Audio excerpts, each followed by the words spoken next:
We're live from New Delhi. You're watching DD India News Hour, India's voice to the world. I'm Abhishek. Coming up in the next hour. Funeral ceremonies for Iran's President Ibrahim Raisi and his entourage to begin today. Iran observes 5 days of mourning. India declares 1 day state mourning on Tuesday. Israel strongly condemned ICC prosecutor's request to arrest its officials over Gaza conflict. US denounces ICC for outrageous implication of equivalence between Israel and Hamas.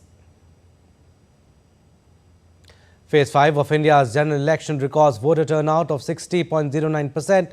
Baramulla in Jammu and Kashmir records highest voter turnout in the last 35 years. Batting powerhouses Kolkata Knight Riders and Sunrisers Hyderabad meet in Qualifier 1 in the Indian Premier League at Ahmedabad. Winners earn direct entry into the final.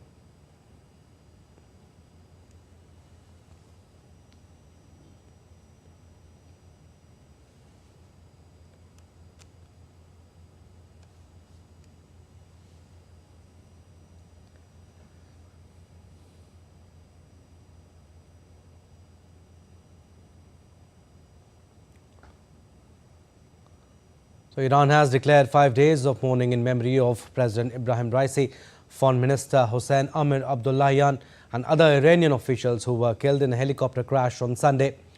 The mortal remains of President Raisi, Foreign Minister and the other officials and staff have been brought to Tabriz, the capital city of Iran's East Azerbaijan province, where a public procession was held.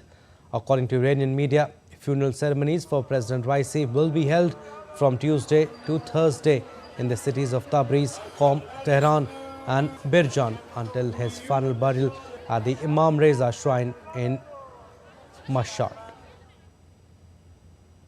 Many Iranians packed into mosques and squares on Monday to pray for the officials who died on Sunday when the helicopter they were travelling in crashed in poor weather in mountains near the border with Azerbaijan.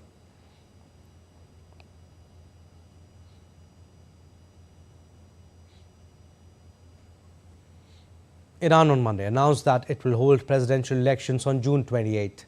According to Iran state media, the election calendar was approved at the meeting of the heads of the judiciary, government and parliament. Meanwhile, Vice President Mohammad Mokhber has been appointed to assume interim duties. Iran's cabinet has also appointed Deputy Foreign Minister Ali Bagheri Kani as acting Foreign Minister.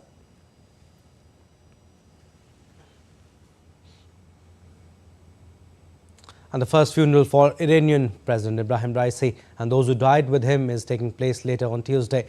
The President and Foreign Minister as well as regional officials and pilots were killed in a helicopter crash in northwestern Iran on Sunday. DD India's Stuart Smith has more from neighbouring Iraq.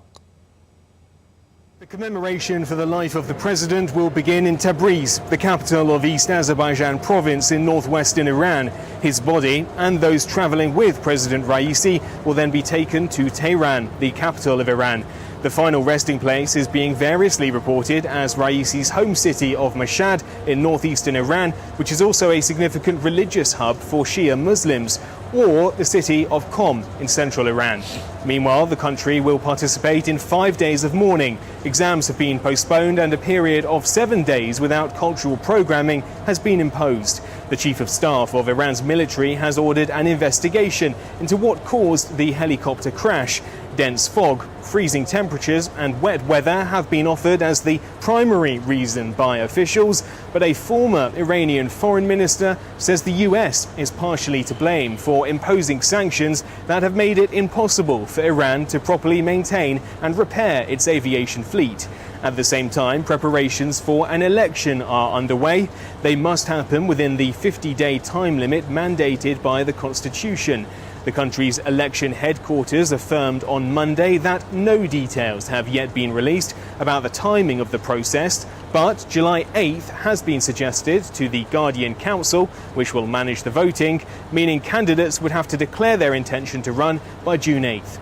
Experts expect the shortlist and final winner of the election race will be a continuity candidate and someone who, like their predecessor, will defer to the instructions and foreign policy of Iran's supreme leader Ali Khamenei. Stuart Smith in Baghdad, reporting for DD India. All right, DD India's Jessica Taneja is joining us. She has more details. Jessica, funeral rites for Iran's President Ibrahim Raisi and his entourage will start on Tuesday in the northwestern city of Tabriz, and other procession and ceremonies will also be held later. What other details do you have? Well, as you heard from Stuart there, the details of the funeral have been provided. It's going to be held in Tehran on Wednesday, a national mourning today. A few schools were opened and people were out on the streets. There were mourners, women wearing black chadars, and of course men mourning in the mosques as well, especially in his city where Ibrahim Raisi was born. Has also seen a lot of people coming out and quite a lot of somber mood on the streets out there. A lot of leaders across the globe and allies of Iran have expressed their condolences so far.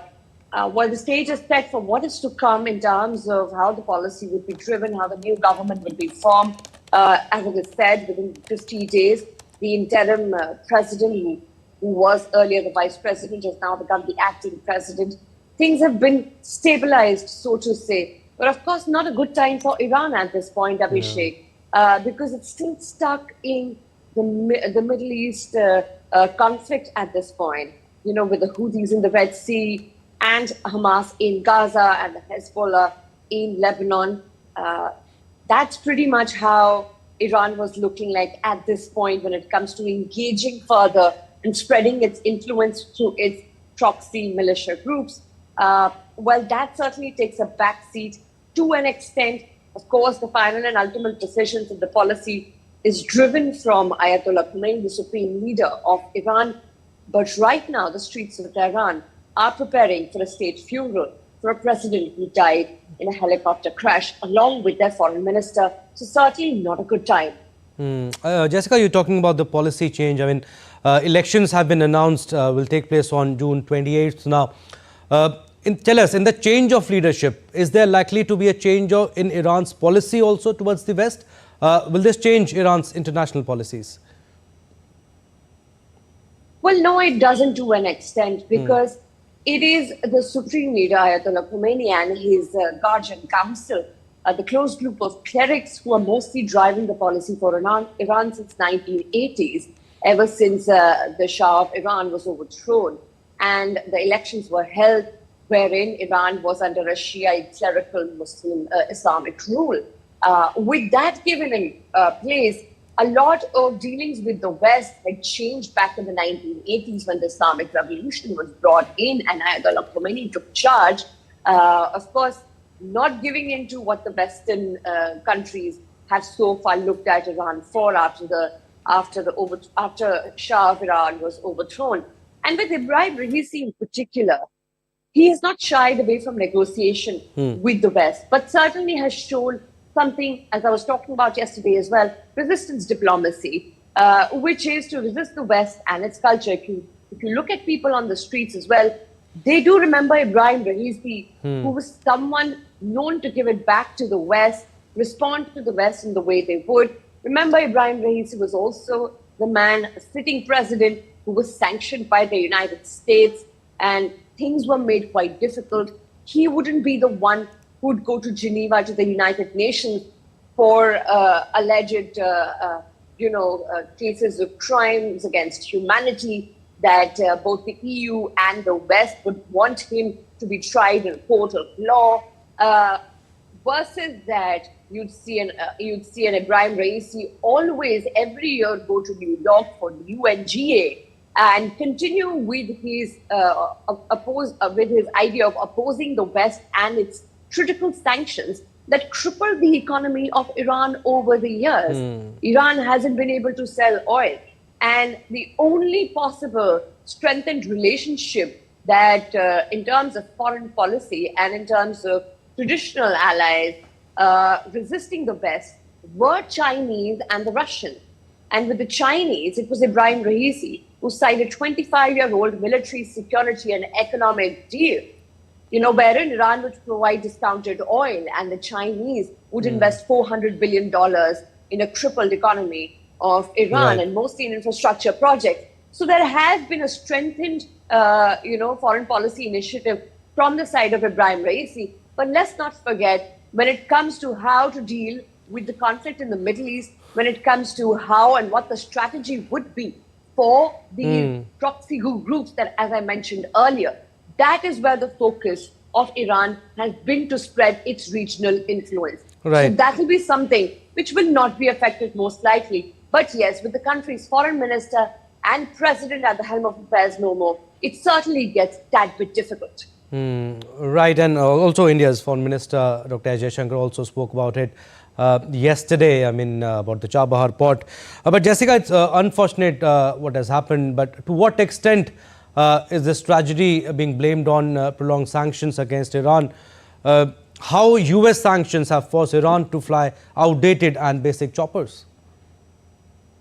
Well, it's an Agusta 212, mostly used by the presidents, built by the Americans, delivered by the Australians. There is no question of that. There are many conspiracy theories afloat, Abhishek, and it's important to point out that information from Iran, even during the day of the accident, was made slightly difficult because there were various conflicting reports, and it was very difficult for reporters and even resources on the ground to have very, very accurate information, because even IRNA, which is the state media of Iran, was not being able to give out information. It had very conflicting reports from the Red Crescent that was present at the site where the helicopter was found and the bodies were found as well. So it's difficult to assess on how this might have played. While I pointed out earlier, there are conspiracy theories afloat, but we must wait for some factual, factual outlay as to what really went down there. Mostly it was the bad weather, as it was explained in the visuals as well. It is a mountainous terrain. So, of course, things were difficult when it comes to navigating the route and go towards Azerbaijan, which was not far away, but certainly weather conditions not favorable for the helicopter to survive. All right, Jessica, we'll leave it at that. Thank you for your inputs. All right, moving on to our next story now. The United Nations Secretary General Antonio Guterres has issued condolences on Monday over the death of Iranian President Ibrahim Raisi. United Nations spokesman Stephen Dujarric said the UN Secretary General is saddened by President Raisi's death. Take a listen. The Secretary General is saddened by the death of Saeed Ibrahim Raisi, the President of the Islamic Republic of Iran, and Hossein Amir Abdollahian, the Minister of Foreign Affairs of the Islamic Republic of Iran, as well as their colleagues in the helicopter accident that took place yesterday on May 19th. The Secretary General expresses his sincere condolences to the families of the deceased, as well as to the government and people of the Islamic Republic of Iran. And the United Nations Security Council paid tribute to the late Iranian President Ibrahim Raisi and his delegation by observing a minute of silence during their Monday meeting. Mozambique's UN ambassador, who currently holds the rotating council presidency for the month of May, requested that the members stand and maintain a moment of silence in remembrance of the loss of life in a crash of the Iran's president and his team.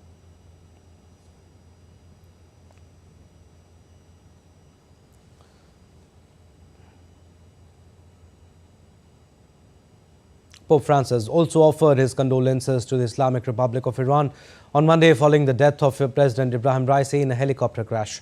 In a written notice, Pope Francis sent condolences in a telegram addressed to Iran's Supreme Leader Ayatollah Ali Khamenei and sent the assurance of spiritual closeness to the nation at this difficult time.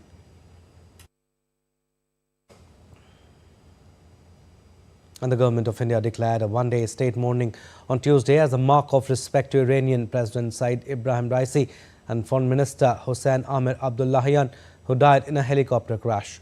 During this period of mourning, the national flag will be flown at half-mast on all buildings where it is customarily displayed. There will be no official entertainment throughout the day.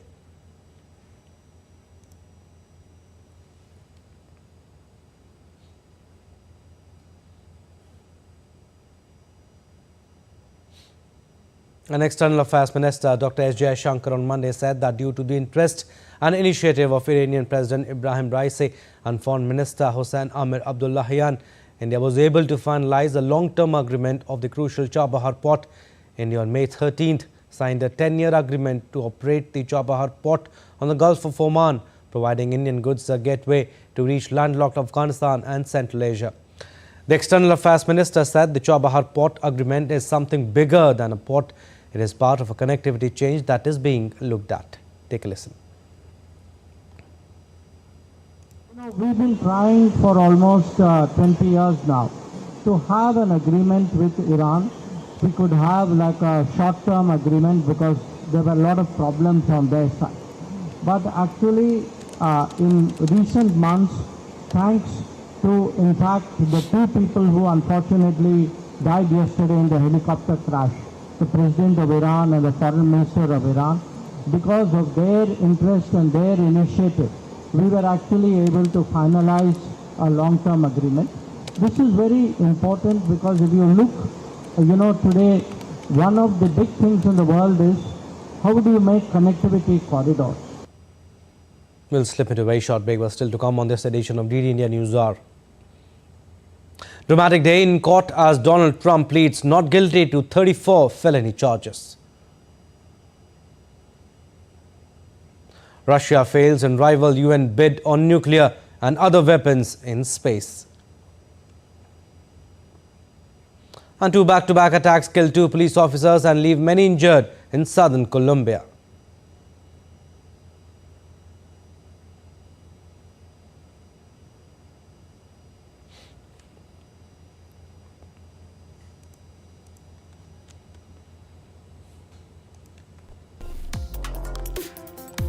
Complex issues, hidden agendas, twists and turns, strategic games. We think all dots are linked. We just need to connect them. Join me every week as I connect the dots to unravel hidden designs in statecraft, mysteries, and decode issues that matter to you.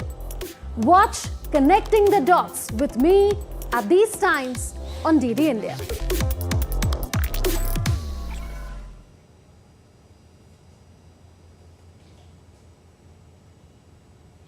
You're watching DD India News Hour. I'm Abhishek Mahajan. The Chief Prosecutor at the International Criminal Court has announced he is seeking arrest warrants for the Israeli Prime Minister Benjamin Netanyahu as well as several Hamas leaders over Gaza conflict.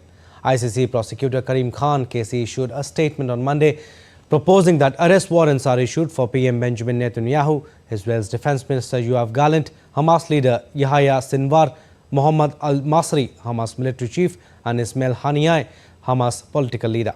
It marks the first time in ICC history that a sitting head of state and a sitting defense minister of a country face arrest warrants.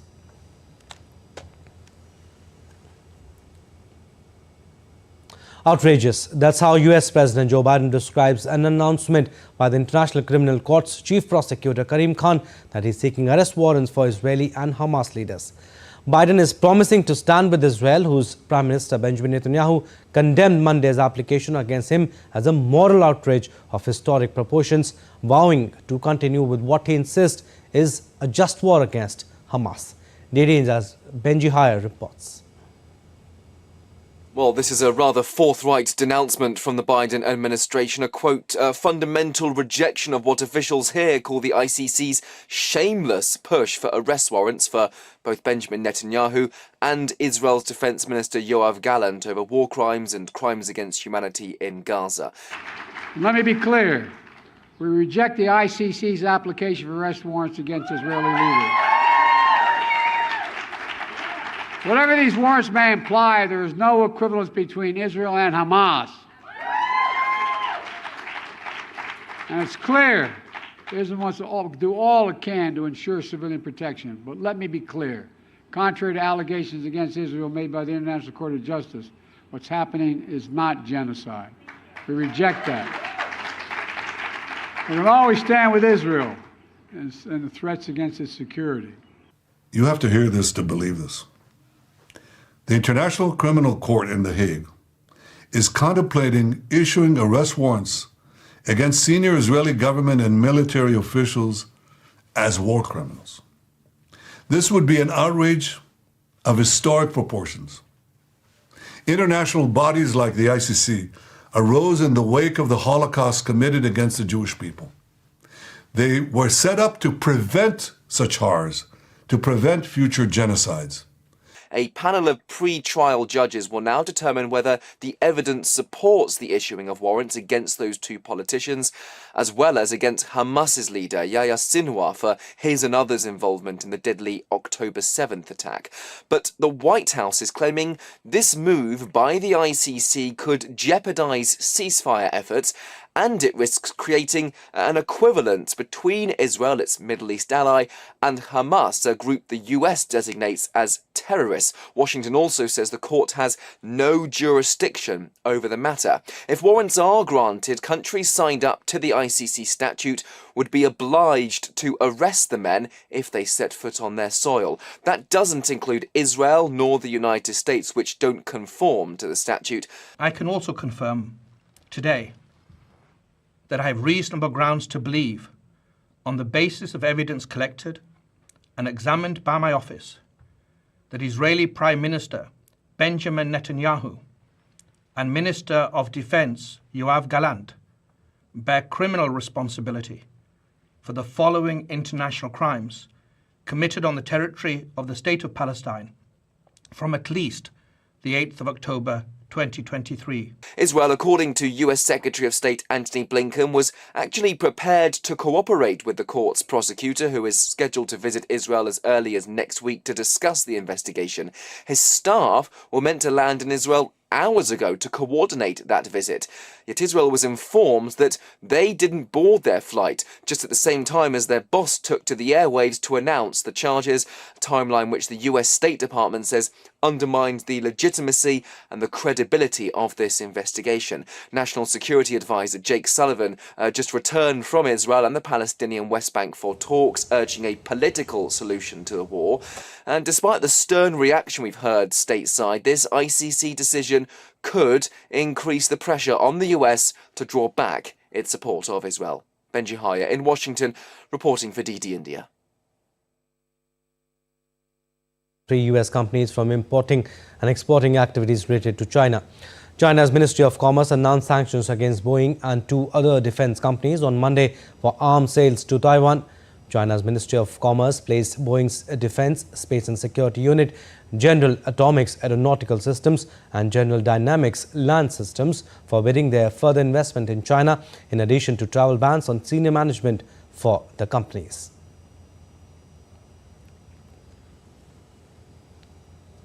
All right, let's go across to DD India's Laura Westbrook. She's joining us live from Hong Kong. Laura, China sanctions 3 US defense companies, and the move is the latest in a series of sanctions Beijing has announced in recent years against defense companies for weapons sales to Taiwan. Fill us in with more details.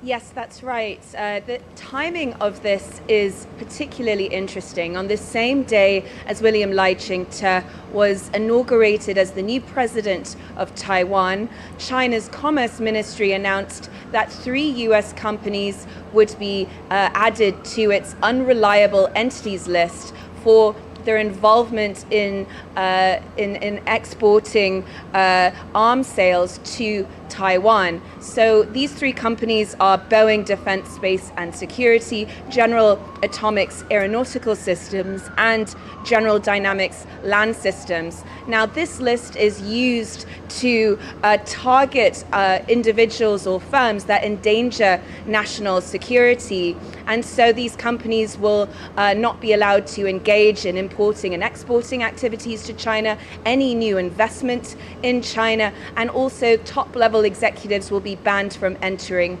China.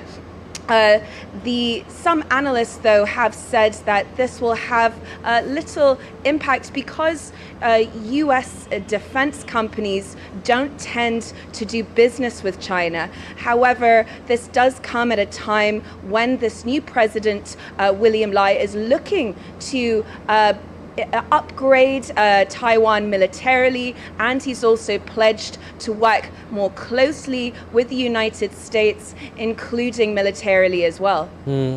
Laura, I mean, you spoke about the timing. This has happened on the day of Taiwan's presidential inauguration, and China brands Lai Ching-te a dangerous separatist. I mean, how do we see this entirely?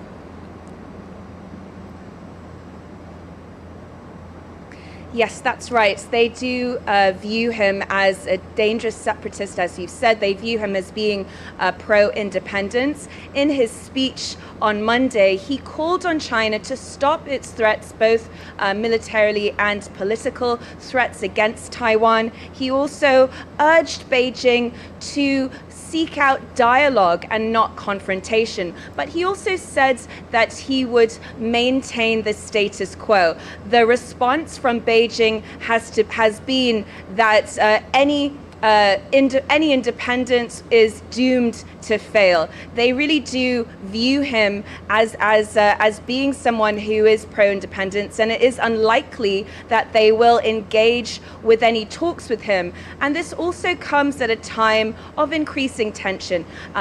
In the run-up to the inauguration, Beijing increased its military activities around the island, both in the air and in the sea. And we've also seen former U.S. officials. They were, as is tradition, they did attend the inauguration. This includes the former U.S. Secretary of State, Mike Pompeo. And that is a sign as well of Taiwan looking to work closely with its allies in the region as well as in the world. Only 12 countries formally recognize Taiwan diplomatically, but the U.S. has said that it has unofficial relations with Taiwan, and it also also looks to send arms to the country as well. All right, Laura, we'll leave it at that. Thank you for getting us the latest from Hong Kong. The defense in Donald Trump's hush money trial has made a motion for the case to be dismissed, saying there is no evidence of false business filings. Addressing reporters outside the court, Trump repeatedly claims that the case is a political witch hunt, saying it should be dropped by the judge. Trump has pleaded not guilty to 34 felony counts. DD India's Sally Patterson reports from New York. It wasn't a good start for the defense in Trump's hush money trial after a dramatic turn of events here in New York City. Judge Juan Merchan ordered the jury and the media out of the courtroom after witness Robert Costello went up onto the stand, and the judge decided he didn't like his attitude.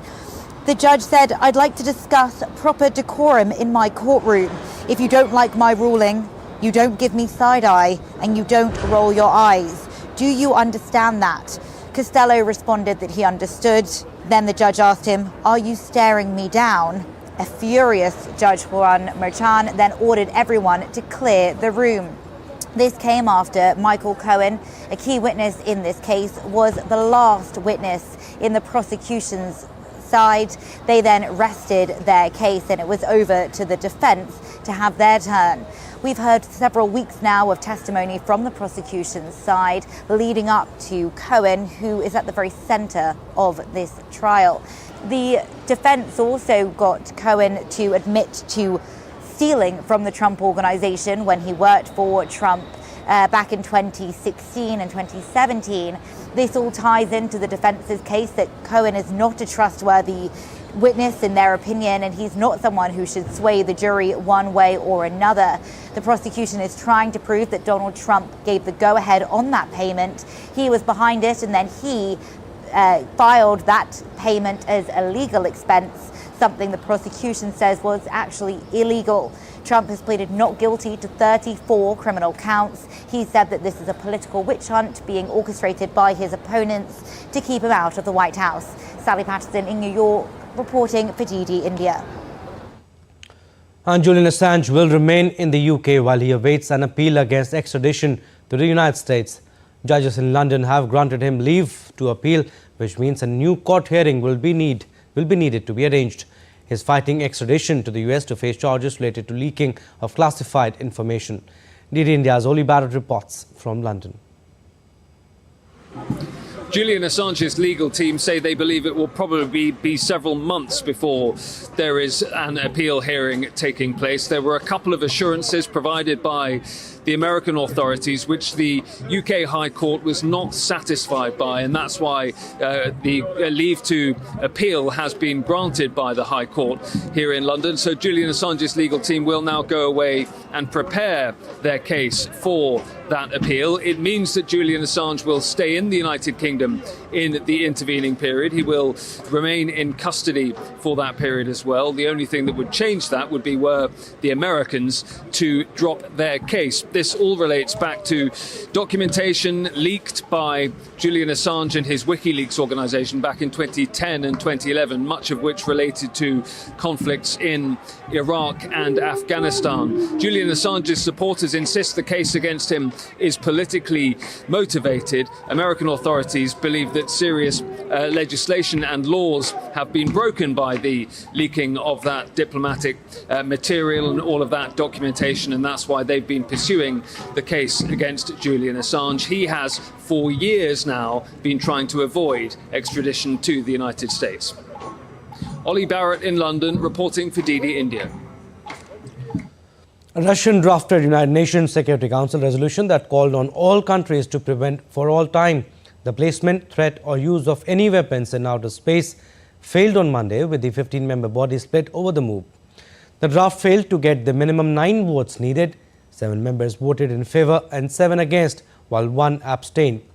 A veto can only be cast by the United States, Russia, China, Britain or France if a draft gets at least 9 votes. The Russian draft had language echoing a 2008 proposal by Moscow and Beijing for a treaty banning any weapons in outer space and threats or use of force against outer space objects, but the diplomatic effort did not find international support. Now, South Africa's former President Jacob Zuma has been declared ineligible to contend for a parliamentary seat in the upcoming general elections. A ruling has been made by South Africa's Constitutional Court. The court's decision was based on Zuma's prior 15-month prison sentence for contempt of court. The country's constitution disqualifies anyone sentenced to 12 months or more from parliamentary candidacy. DD India's Daniel Kijo brings in this report. The Constitutional Court says Zuma is not eligible to run for the National Assembly, citing his conviction and sentence. The Electoral Commission had appealed to the court in what has been seen as a long-running dispute. Jacob Zuma resigned from his presidency in 2018 amid disputes with the ruling party, African National Congress. He has since been supporting a new party, Umukhonto weSizwe, named after the ANC's former armed wing. Political analysts say MK could pose a challenge to the ANC's long-standing dominance, particularly in Jacob Zuma's stronghold of KwaZulu-Natal. Zuma's jailing in 2021 had previously ignited violent riots in KwaZulu-Natal, resulting in over 300 deaths and widespread violence and looting. President Cyril Ramaphosa says any unrest related to this new ruling will be handled by security forces, expressing confidence in the nation's adherence to the rule of law. Daniel Kijo from Dar es Salaam, reporting for DD India. Now let's take a look at other stories making news around the world. 2 back-to-back attacks killed 2 police officers and left many injured in southern Colombia. The blast damaged nearby houses and vehicles. The Cauca Valley Governor, Dilian Francisco Toro, said the terrorist attack took place near a hotel where dozens of officers were hosted. The country's 6-decade internal conflict has killed more than thousands of people. Population of endangered howler monkeys has dropped constantly from the southeastern tropical forest from Mexico amid a nationwide drought and heat waves that have sent temperatures soaring across much of the country. In the state of Tabasco, where temperatures are forecast this week to surpass 45 degrees Celsius, local media have reported up to 85 deaths of the endangered species. Still to come on this edition of DD India News Hour. Campaigning on in full swing for remaining 6th and 7th phases of the parliamentary polls. The government takes a big decision to tackle the heavy rush of devotees in Uttarakhand Char Dham Yatra. 4 suspected ISIS terrorists from Sri Lanka arrested.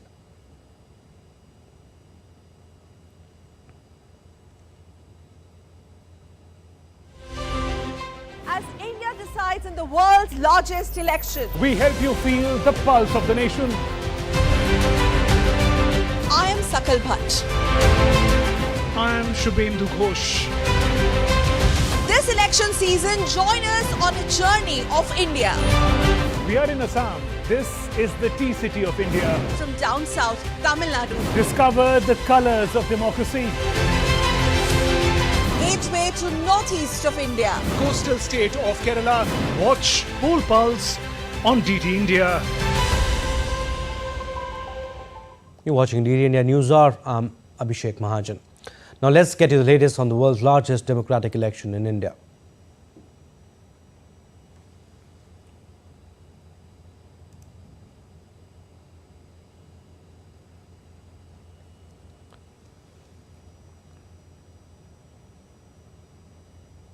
Polling in the fifth phase of India's general elections on Monday recorded an approximate voter turnout of 60.09%. 49 seats across 6 states and 2 union territories went for polls in the fifth phase. The state of West Bengal saw the highest voter turnout with 74.65%. 67.59% people have voted in Odisha with 63.07% in Jharkhand. Around 69.62% people voted in Ladakh, which was very encouraging as it went to polls for the first time after becoming a union territory. Baramulla parliamentary constituency in Jammu and Kashmir recorded 57.4% polling, which is the highest since 1984, both in polling percentage and absolute number terms. The prominent candidates whose fate was sealed in EVMs include BJP leaders Rajnath Singh, Piyush Goyal, Smriti Irani and Congress leader Rahul Gandhi. And the campaigning is in full swing for remaining 6th and 7th phases of parliamentary polls. The election is entering its final phases and the intensity of campaigning has reached a fever pitch as leaders make the final push to secure the votes. Prime Minister Narendra Modi will hold public meetings in Uttar Pradesh and Bihar on Tuesday. Bharatiya Janata Party President JP Nadda will hold a roadshow in Haryana in support of the BJP candidate Mohanlal Badoli. Meanwhile, the prominent faces of BJP including Amit Shah, Rajnath Singh and Yogi Adityanath will hold rallies and roadshows in Odisha, UP, Haryana and Delhi.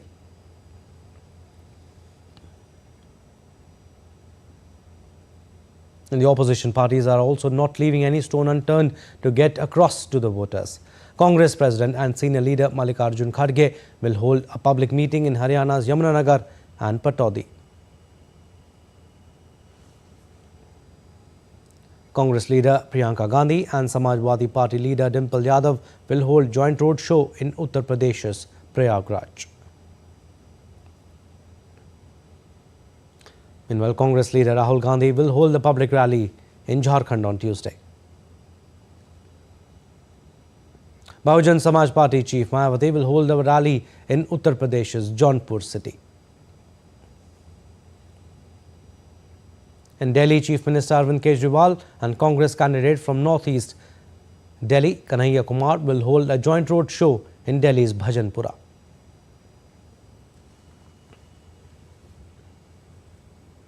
Now, India's Prime Minister has hailed the remarkable turnaround of India's banking sector.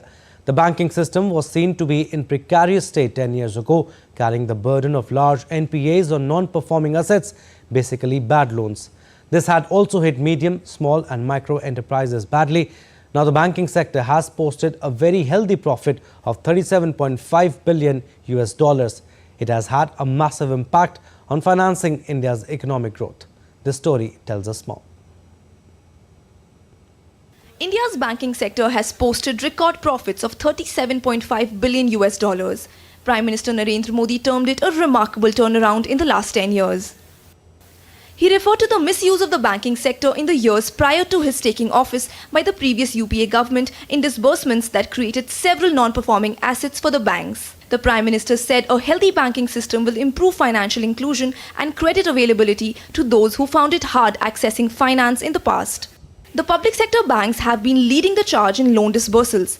Of the $37.5 billion profit, $17.5 billion come from the public sector. This marks a 39% rise in net profits compared to financial year 2023.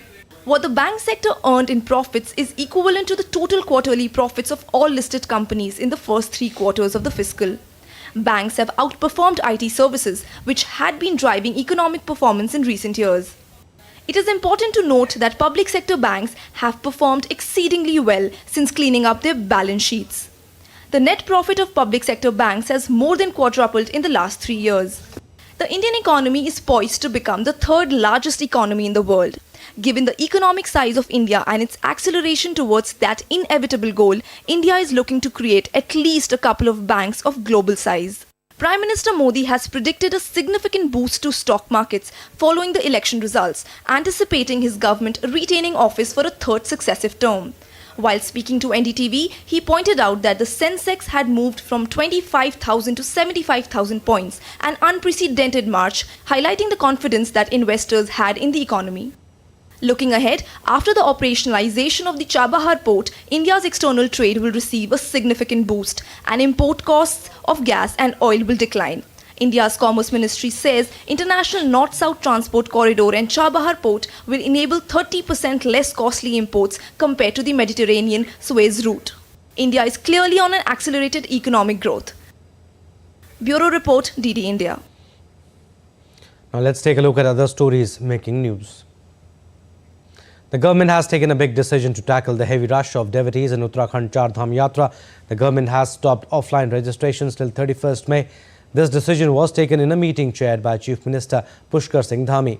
The government has not stopped online registration, but in this mode, pilgrims will get the date for darshan only after June 20th because online registration slots are full till that date. Gujarat Anti-Terrorist Squad on Monday arrested 4 suspected ISIS terrorists from Sardar Vallabhbhai Patel International Airport in Ahmedabad. According to sources, Gujarat ATS officials are interrogating the 4 suspected terrorists. The arrested individuals, all Sri Lankan nationals, are reportedly affiliated with Islamic State. The security has been heightened across the airport. Vehicular movement shall remain suspended on the Jammu-Srinagar stretch of National Highway 44 for the whole day on Tuesday. As part of the restriction, no movement of any kind of vehicles, including those carrying fresh perishable livestock, and security forces will be allowed on the aforementioned stretch. NH44 is the longest national highway in the country and is considered the lifeline of Kashmir as it connects the valley with the rest of the country. Delhi High Court is scheduled to deliver on Tuesday its order on the bail petitions of Delhi's former Deputy Chief Minister Manish Sisodia in the money laundering and corruption cases lodged by ED and CBI. Both ED and CBI have opposed any relief to Sisodia on the ground that there are concerted efforts by the accused to delay the process of framing charges in the case. Still to come on DD India News Hour. Nasdaq reaches new record closing high, but Dow gives back ground. South Korea pretend to host a summit on artificial intelligence in Seoul. And BCCI to set up training facilities in Northeast. Secretary Jay Shah lays the foundation stone.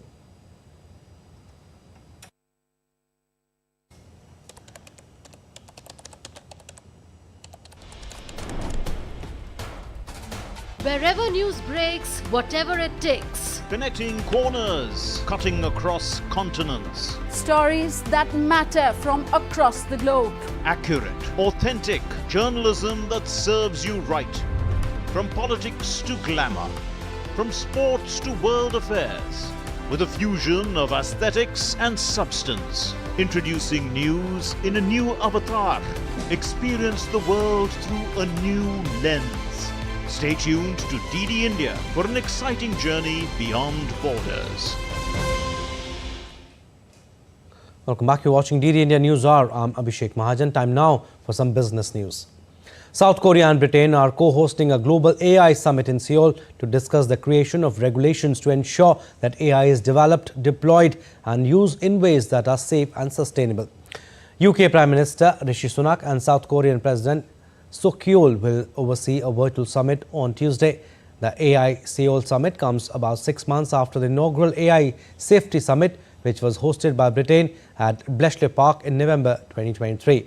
The summit to focus on the call of better regulation of artificial intelligence. Meetings beginning Tuesday are now billed as the AI Seoul Summit.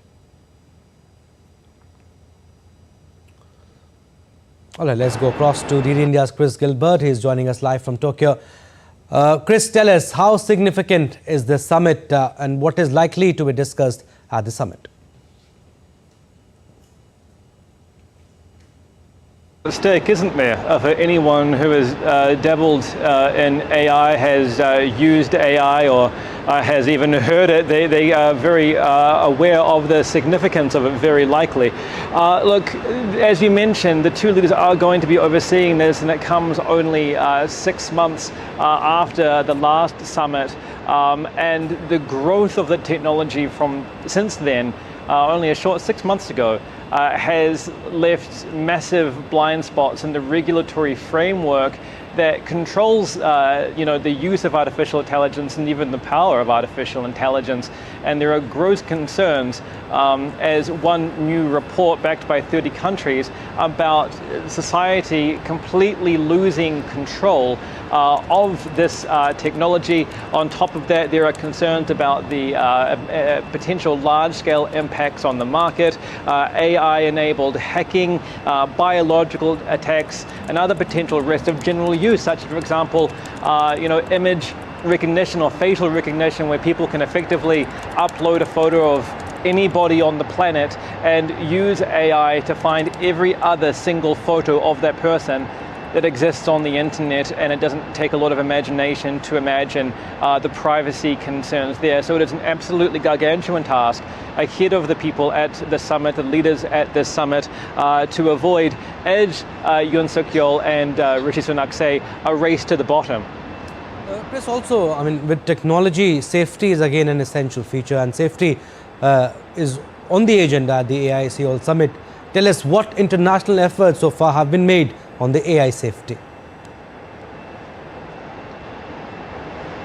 Well, the last international efforts were made were at the AI Safety Summit, which was the very first one held in November. And at that time, the remit focused on, as you say, safety, innovation, and inclusion. Now, the parameters of this discussion have completely exploded in just 6 short months. That it extends to existential risks, potentially to how society is structured. This is not hyperbolic. This is a report backed by 30 countries internationally, but also data scarcity, AI inequality, equality of access to this technology, equality of use to this technology, who owns it and who has to pay for it, and also the environmental impact. As we all know, the environment isn't doing so well already, but due to the vast amount of electricity that's going to be used by AI data centers, there's going to be even potentially more strain placed on the environmental resources which are already running out on the planet. And so this is what leaders of the G7 who are attending are going to be discussing. Singapore, Australia, a ministerial representation from China as well, and potentially even Elon Musk, who attended the one in November and potentially will be attending this summit as well. This is the daunting task that is ahead of them. All right, Chris, we'll leave it at that. Thank you for your views. The South Korean technology giant Samsung appoints young Hyun Jun as the company's new chief for its semiconductor unit. He will lead the newly created Future Business Planning Unit aimed at identifying and developing new business opportunities. This move is part of Samsung's strategy to enhance its leadership in core technologies and drive future growth.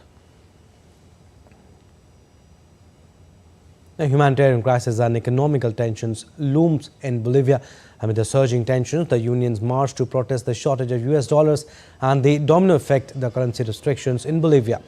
The currency deficit has also impacted imports, including life-saving medication used by many in Bolivia. Authorities say drop in foreign reserves and fears over devaluation are threatening the Latin American country's economy as its third largest bank faces liquidation. The US stock index has drifted to a mixed finish after a spiking day of trading. The Nasdaq closed at a record high on Monday. The Dow went down by 0.49%, while the S&P 500 gained slightly as technology stocks advanced ahead of Nvidia's highly anticipated earnings. The oil prices went down by around 0.45%, with global benchmark Brent crude at 83.63 per barrel. All right, sports updates now. We'll start with Indian Premier League. The playoff of the 17th season of IPL will begin on Tuesday. Table toppers Kolkata Knight Riders will face Sunrisers Hyderabad in the first qualifier at Ahmedabad. It brings together two of the most belligerent batting sides this season, particularly in power play. With the strength of their opening stance being central to their success, KKR might look slightly weaker in that department. Phil Saw's departure has broken his partnership with Sunil Narine at the top of the order. The Kolkata side were the first side to qualify for the playoffs of the tournament, and they will aim to register yet another win to place themselves in the finals of this season. On the other hand, SRH became the third team to qualify for the playoff. The Pat Cummins-led side registered a 4-wicket victory in their final league match against Punjab Kings. This win propelled their position to second place in the standings, enabling them to compete in the qualifiers against the table toppers, KKR. On the Board of Control for Cricket in India, Secretary Jay Shah laid the foundation stone for the board's upcoming state-of-the-art training facilities in the northeast part of India, which will help 6 states in the region enhance their players' game through enhanced infrastructure. Jay Shah took to X to make the announcement. 6 states in northeast India, Arunachal Pradesh, Manipur, Meghalaya, Mizoram, Nagaland and Sikkim will benefit from world-class indoor nets, indoor swimming pools and fitness centers for year-round training operations. So this is what he wrote on X. Honoured to have laid the foundation stone for BCCI's upcoming state-of-the-art indoor training facilities in Northeast. Our cricketers from 6 states, Arunachal Pradesh, Manipur, Meghalaya, Mizoram, Nagaland and Sikkim will soon benefit from world-class indoor nets, indoor swimming pools and fitness centres for year-round training options. This, along with the launch of the new pavilion in Mizoram, are a big step towards our vision to enhance cricket infrastructure in the region. Exciting times ahead, unquote.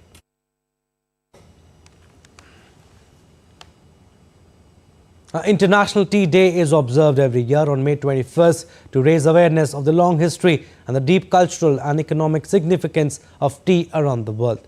This day promotes and fosters collective actions to implement activities in favour of sustainable production and consumption of tea and raise awareness of its importance in fighting hunger and poverty. DD India's Subina Roy reports how the effect of climate change has affected the tea gardens of Assam. Tea is the world's most consumed drink after water. It is believed that tea originated in northeast India, North Myanmar and southwest China. Tea production and processing constitutes main source of livelihoods for millions of families in developing countries. India is one of the largest producers in the world. A number of renowned teas such as Assam and Darjeeling tea grow exclusively in India. If you trace back, it is over a century, more than 1.5 century old. But you see, the importance I can justify. The first thing when you get up in the morning is a cup of tea. Your day doesn't start with a cup of tea. And tea from Assam, we have got inherent quality here, which the liquor, the flavor which we have here, the body, the strength, is not available in other parts of the country. You may have flavor in Darjeeling, but when it comes to an overall quality, Assam is known for its tea quality. In an effort to support and address the declining per capita consumption in traditional importing countries, the UN General Assembly decided to designate 21st May as International Tea Day.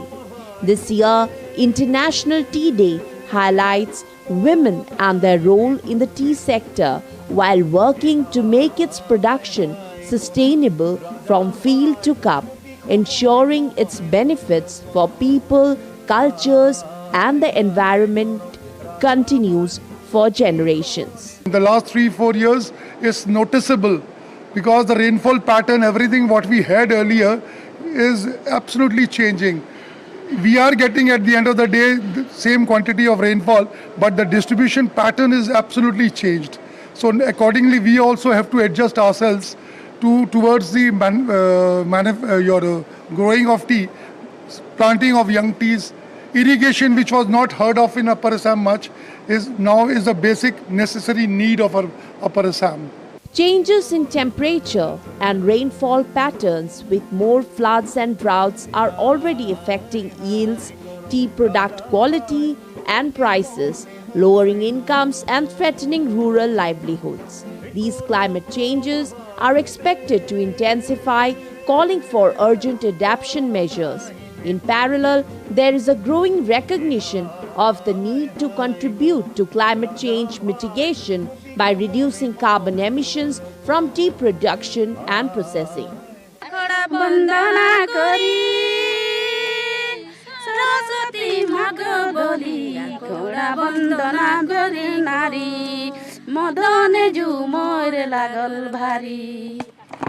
It is International Tea Day, and this year's theme is on empowerment of women. And it is a day to not just celebrate the cultural heritage of this tea tribe community, but also talk about the health benefits and economic importance of the tea industry while working on its sustainable production and its role in maintaining a good future towards building a sustainable future. With DDKT Brugua team, Subina Roy, TT India. That's all for this edition of DD India News Hour. But do let us know your thoughts on the news of the day. For those on the go, you can get all the latest news and updates from India and across the world on the DD India mobile app. The app is available on both Android and iOS. Scan the QR code on the screen to download now. We'll be back with more news as it breaks here on DD India. I'm Abhishek from all of us here in Delhi. Thanks for watching DD India News Hour.